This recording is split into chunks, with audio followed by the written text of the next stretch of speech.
to support the platform just in case anything like this happens again, you can do it by way of PayPal, Patreon, Cash App, and also by the Anchor.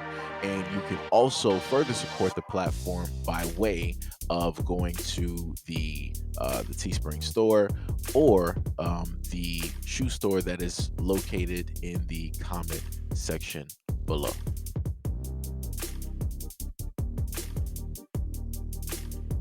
Ukrainian President Volodymyr Zelensky signed into law a controversial statute expanding the government's power to regulate media groups and journalists in the country. Zelensky signed the legislation on Thursday over the objections of media unions and press freedom organizations that warned it will have a chilling effect on free speech. Under the new law, the National Television and Radio Broadcasting Council, whose members are appointed by the president's administration and by members of parliament, will have broader authority over Ukrainian media organizations and journalists. The regulatory agency can effectively shut down news sites that aren't registered, according to the Kyiv Independent.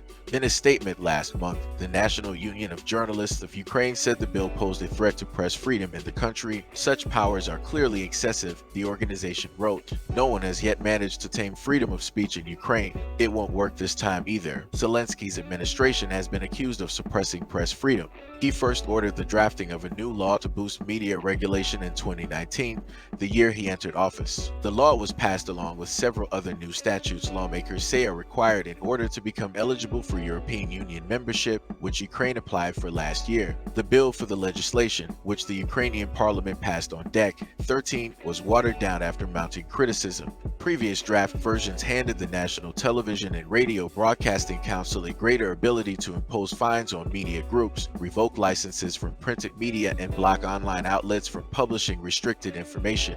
When the draft versions were released, several international media organizations voiced opposition to the law, including the Committee to Protect Journalists and the European Federation of Journalists. Ricardo Gutierrez, General Secretary of the European Federation of Journalists, told the New York Times the law still contradicted European press freedom standards. Ukraine will demonstrate its European commitment by promoting a free and independent media, not by establishing state control of information.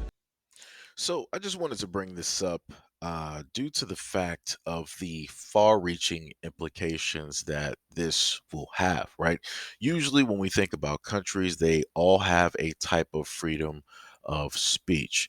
But as you can clearly hear within the article, is that the fact that the president of the Ukraine decided that, hey, we're going to decide to look over, we're going to proofread the information that you decide to specifically put out there because it might not jive too well with a lot of other things out there, or maybe you're putting too much information or you're putting out important information that everybody doesn't really need to know, and you may be putting certain assets at risk by giving out certain locale, giving out certain plans, giving out certain techniques, or so on and so on. But again, as the person stated within the article, the fact is that there's a freedom of speech that is there. That is the thing that, in a sense, come with a type of freedom of speech. There is a risk when it comes to certain types of information or important information that people may deem it to be. So I'm not exactly too sure how this will specifically work out for the president, because this can go a variety of ways. One of which the people there could potentially look at this as a negative because maybe they want to tell their side, maybe they want to tell their story, maybe there's specific things that they want to talk about, right? And if the president and or the government decides that, hey, we don't like what it is that you're talking about or how it is that you're talking about or criticizing these certain things, then guess what?